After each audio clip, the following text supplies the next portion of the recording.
Bonjour tout le monde, alors j'espère que vous allez bien parce que moi, ça va super bien.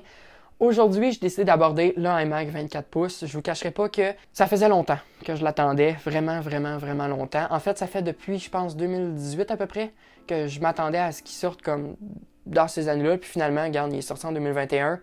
Bon, mieux vaut tard que jamais, comme on dit. Donc, on va aborder un petit peu le sujet, on va parler des plus, des moins. Est-ce que ça vaut justement la peine de l'acheter? C'est un peu ça la question qu'on se pose dans cette vidéo. Donc, avant de commencer cette vidéo, je t'invite tout simplement à t'abonner si c'est toujours pas fait et à appuyer sur le bouton cloche pour être notifié à chaque fois que je publie une vidéo. Donc, sur ce, commençons cette vidéo. Commençons avec la partie design, plus, moins. Premièrement, bon, on a la minceur qui est quand même impressionnante, là, on se le cachera pas. Je trouve personnellement que ça rajoute quand même un côté plus jeune aux iMac, malgré qu'on avait une certaine minceur avec les anciens, ça rajoute une couche de plus, vraiment, c'est la cerise sur le sundae. Après, la taille de l'écran, on va se le dire, on passe de 21 à 24 pouces, fait que ça c'est vrai, carrément un plus, avec une résolution de 4.5K. Pour ce qui est des couleurs aussi également, moi je trouve que c'est vraiment un plus, que ça rajoute quelque chose d'exclusif à Apple, c'est-à-dire que bon, on a les couleurs disponibles qui sont bleu, vert, rouge, gris, jaune, orange et mauve. Donc quand même, on a beaucoup de choix de couleurs. C'est sûr que bon, t'aimes ou t'aimes pas pour certains choix de couleurs. Moi, perso, j'aime pas toutes les couleurs, là, bien évidemment. J'ai bien hâte de les voir en vrai parce que pour l'instant, je les ai pas encore vus en vrai. Fait que c'est encore à voir, est-ce qu'ils sont plus beaux en vrai au niveau des couleurs ou si c'est peut-être trompeur à l'œil, parce que juste avec les photos, des fois, c'est dur à se fier. Quelque chose que j'aime un petit peu moins, par exemple, au niveau des couleurs, c'est l'arrière par rapport à l'avant, parce qu'on a quand même gardé les bordures en avant, chose que j'aurais peut-être voulu enlever, by the way. Mais bref, c'est des couleurs un peu plus pastel en avant, et en arrière, c'est une couleur plus foncée. Ça fait un léger, je veux dire quand même un fort contraste, parce que ça paraît beaucoup, là. Honnêtement, je trouve ça pas tant beau qu'il ait fait un aussi gros contraste. Surtout, j'ai vu quelques couleurs qui sont quand même pas très belles, je trouve, avec le contraste. Je trouve qu'il y a certaines couleurs qui laissent à désirer avec le contraste, tu sais, comme le jaune, par exemple. On a comme un doré à l'arrière, puis en face à l'avant, c'est un jaune. Puis là, t'es comme, OK. Tu sais, c'est comme le rouge aussi, tu sais, on a comme la bordure en avant qui est comme un genre de rouge saumon rosé un petit peu. Puis après ça, à l'arrière, c'est comme vraiment un rouge pétant, là. Fait que tu sais, il y a comme des contrastes de couleurs que ça fait bizarre un peu. En tout cas, c'est mon avis, là. Après, tu fais ce que t'en veux.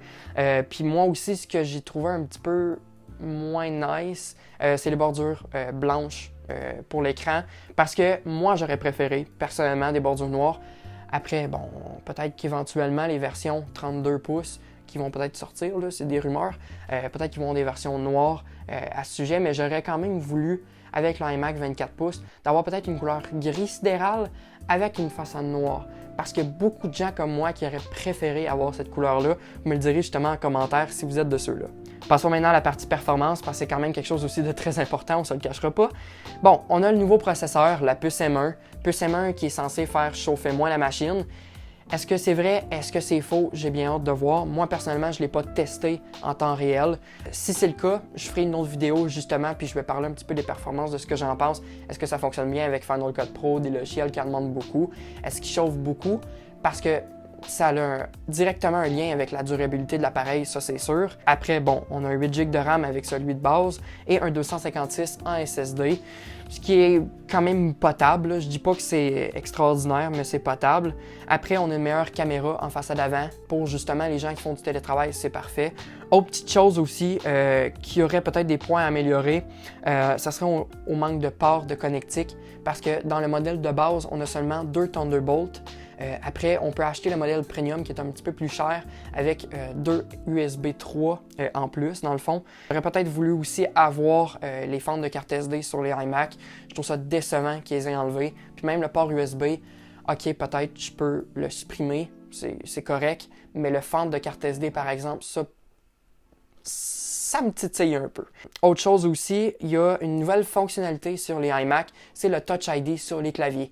La seule affaire, c'est que soit que tu peux l'acheter en extra directement sur le site, ou bien il faut que tu l'achètes directement avec le modèle plus premium. Donc, il ne l'aura pas avec le modèle de base. Le Touch ID, moi, je trouve que, regarde, il est de base avec le MacBook Air, ben mets-le de base avec ton iMac. Tu sais, En tout cas, je trouve ça incohérent.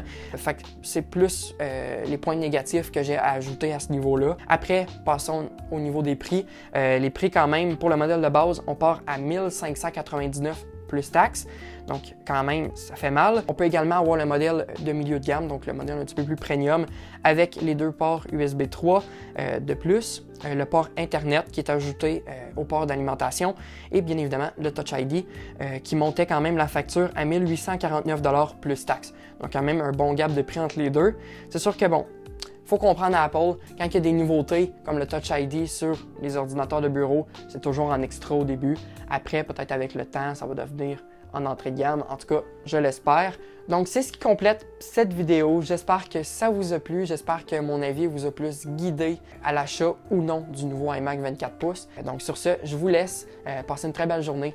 Salut!